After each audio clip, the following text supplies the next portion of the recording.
It's in my book, Injustice. And I have this from the absolute best source.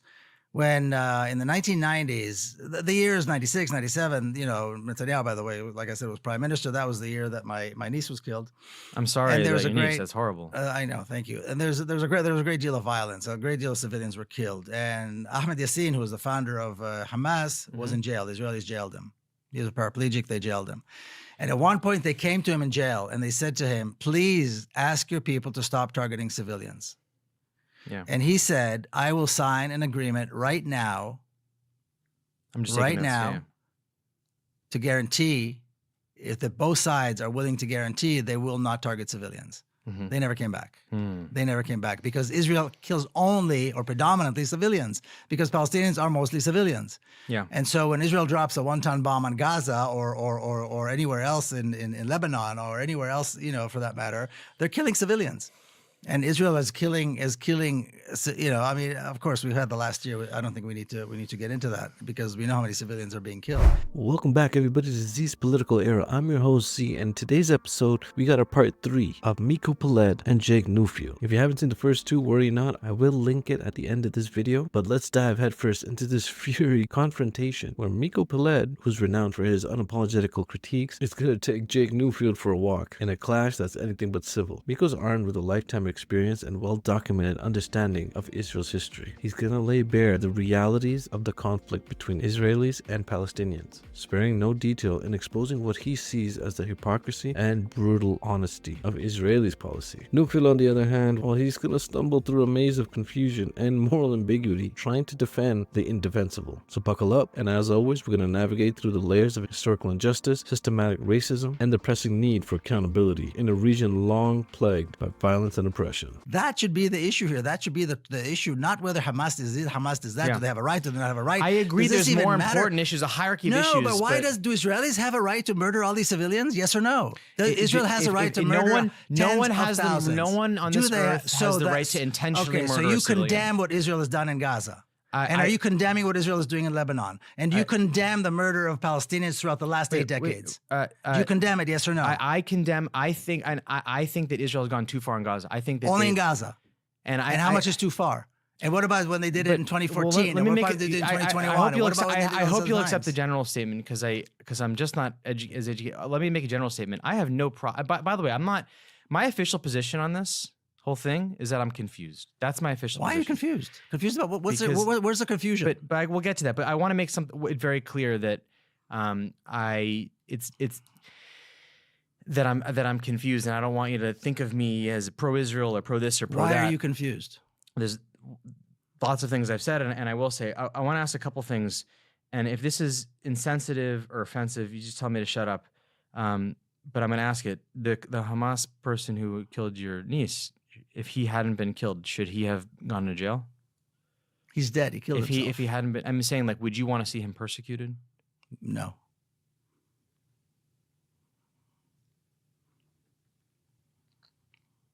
We have to separate, and I've been asked this by Israeli media too. Don't worry, you're not the first one. You're not the first one to bring this up.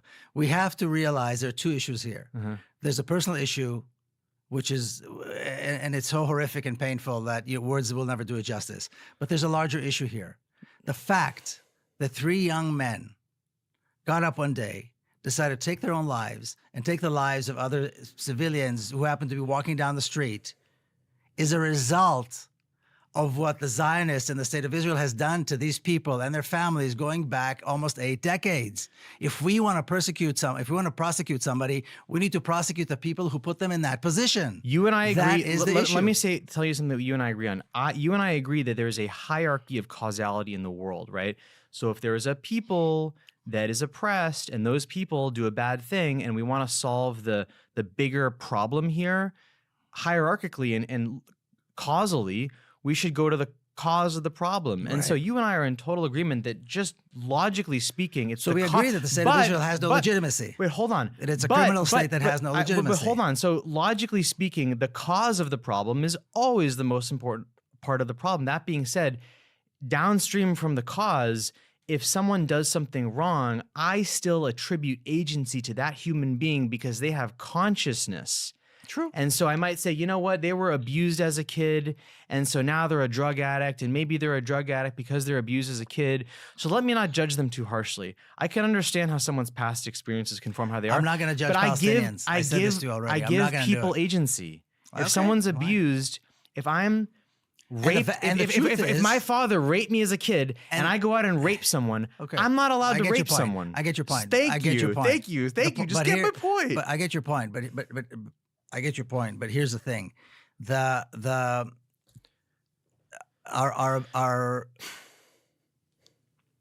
our perspective has got to be, I believe, you know, and my conscience leads me to believe this, that when we see this horrific war that has been perpetrated against the Palestinian people for almost 8 decades by a state that calls itself a Jewish state, which I think is an absolute travesty, but never mind that, then we need to do absolutely everything we can to condemn it and end it. And hold people Now, individually responsible if they we murder want to someone. see- The guy who killed your niece should have gone to jail. I will not condemn Palestinians for their resistance period. Will you I will condemn a not different condemn- oppressed people? I will not condemn Palestinians. If I will not Native condemn- Americans, if someone, a Native American, you know, murdered an American, That's not the important right now. What I condemn or not condemn in terms of the people who are oppressed, we're focusing on the wrong side. We need to make sure that the world knows, that this country knows, that you have to stop sending weapons to Israel. That's the bottom line. You want to end the killing of Palestinians. You want to end the killing of Israelis. You want to end the suffering. You want to see a future for Palestine and for Israelis and Palestinians within it.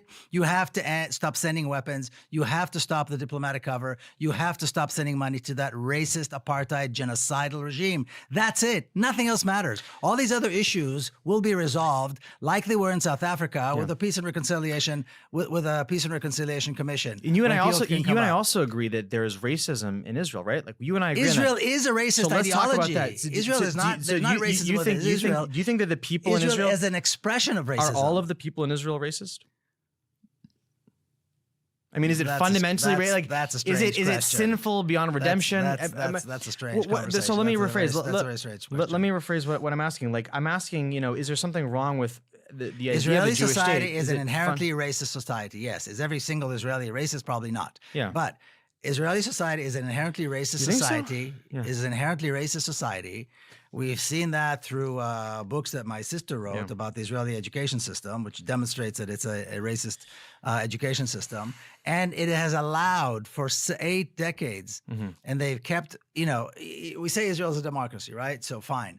So the initial governments of the state of Israel were governments that committed, you know, this horrendous, heinous crime against humanity, which is the ethnic cleansing and the stealing of Palestine and so many massacres. And God even I don't know that anybody even knows how many Palestinians were massacred and killed during that year of 1947 to beginning of 1949.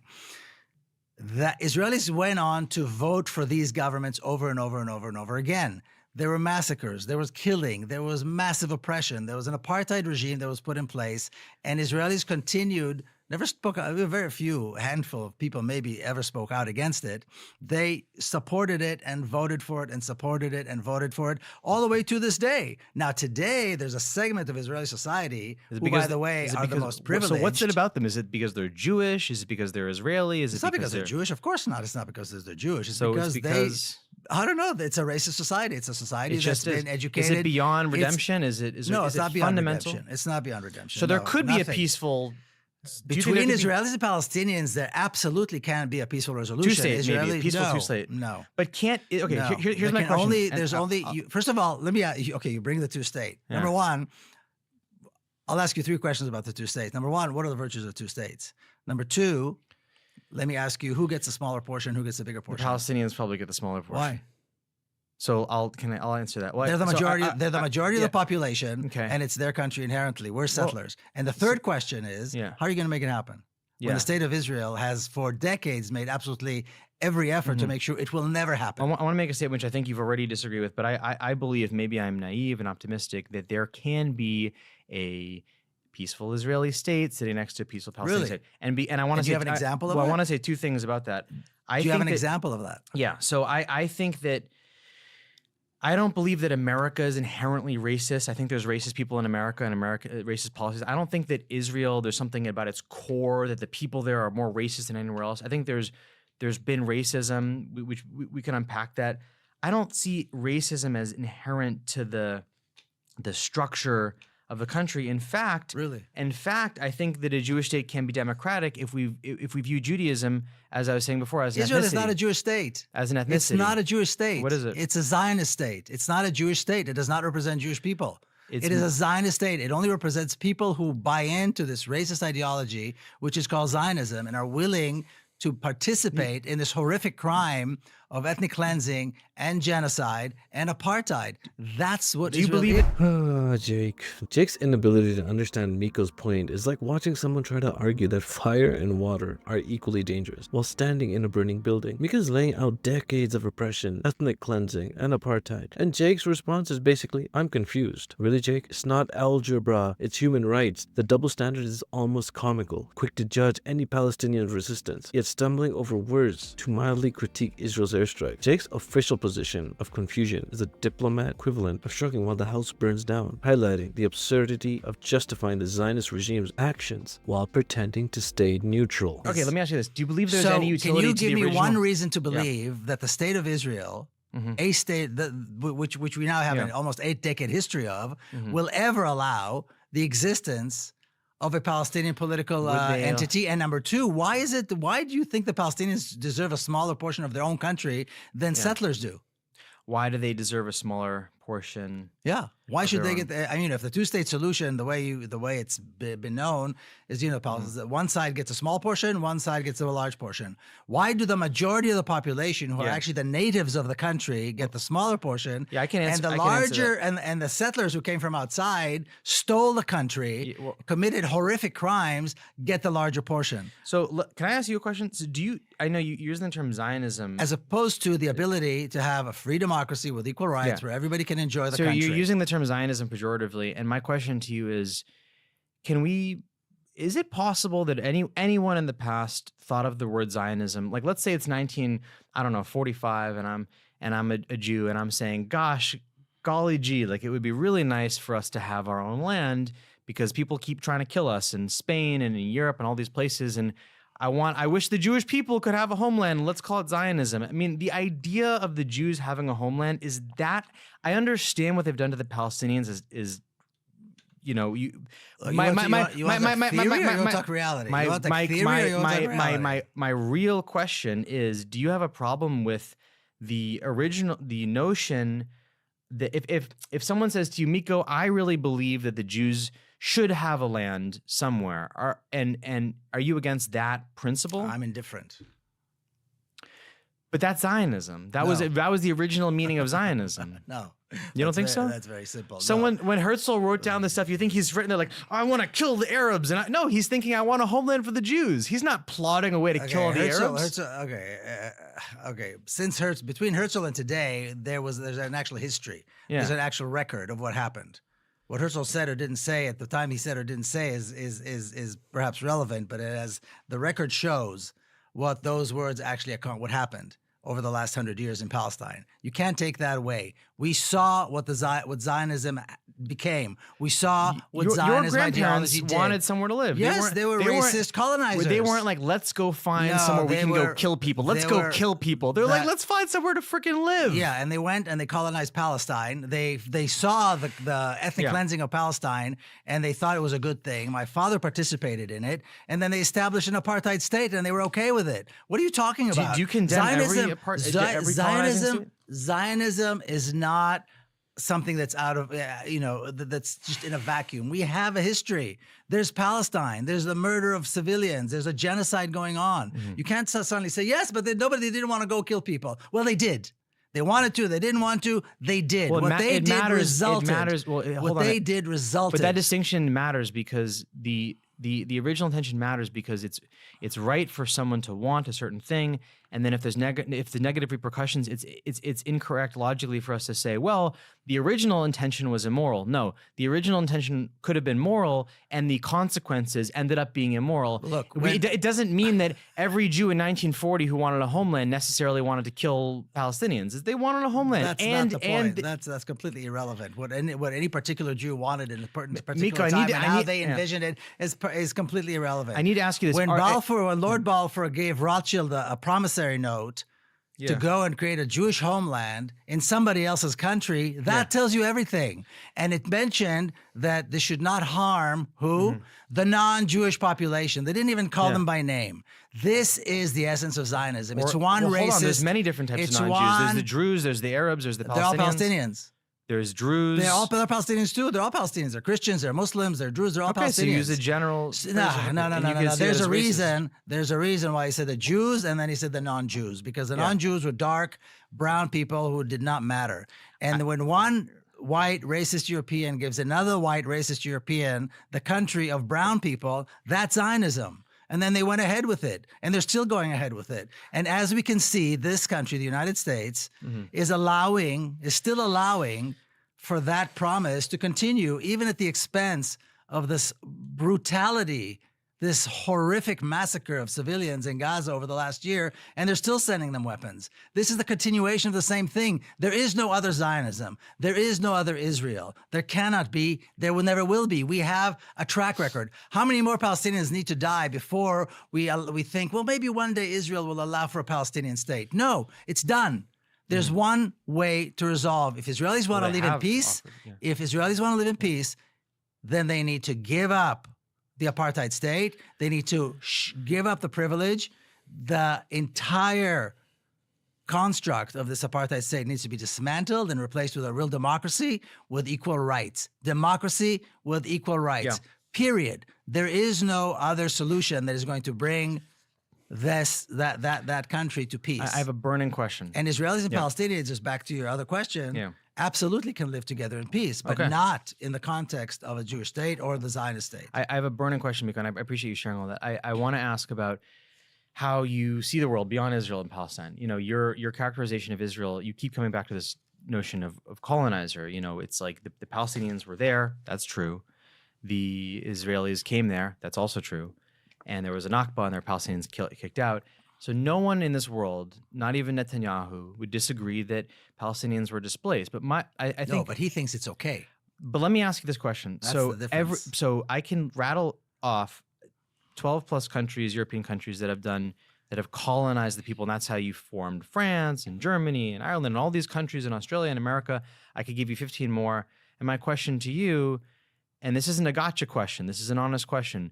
If I were to rattle off the list of 12 or 15 countries that have colonized the native people and become countries, can you also condemn the way that those countries colonize those people? Of course. Okay. So that, I mean, that kind of answers something big for us. It's not that, okay, that helps. What, you think I think that lightens against them because of their, I don't know what. Well, that says a lot about the way you think of the world. It's not that there's something just about Israel that you hate so much. You're against colonization in general. So if you had. I hate racism. I hate violence. I hate the expressions of racism, violence. I want to see Israelis and Palestinians finally live in peace. I want a reality where the lives and the security of all people who live. And a reality where France never became France and Germany never became Germany. I'm not worried about France right now. My issue is Palestine. I know, but okay. And that is what needs to happen. That country, if we want to see Israelis and Palestinians live in peace, we need to allow for that to happen. And the way to allow for that to happen is dismantle the apartheid state and allow for a real democracy with equal rights to be established. That's it. It's actually very simple. There's nothing confusing about it all. In South Africa, everybody knew you had to dismantle, get rid of the apartheid state, and allow for a democracy to emerge. One person, one vote. That's it. It's very simple. And on and on and on. That's the issue we're talking about. Isn't it also important? I mean, I don't know. I'll drop this point. I really don't know what it is that why we're arguing about this. I mean, do you disagree that people should live with equal rights? No, I don't. Do you not think it's a good idea for people to live in peace together? I think people should have and enjoy their country. Yes. Do you think it's okay that 2 million people are living in a concentration camp? No, So that's it. So if you don't, we're done. That's the end of the argument here. There's really no argument between us. I think that my understanding of what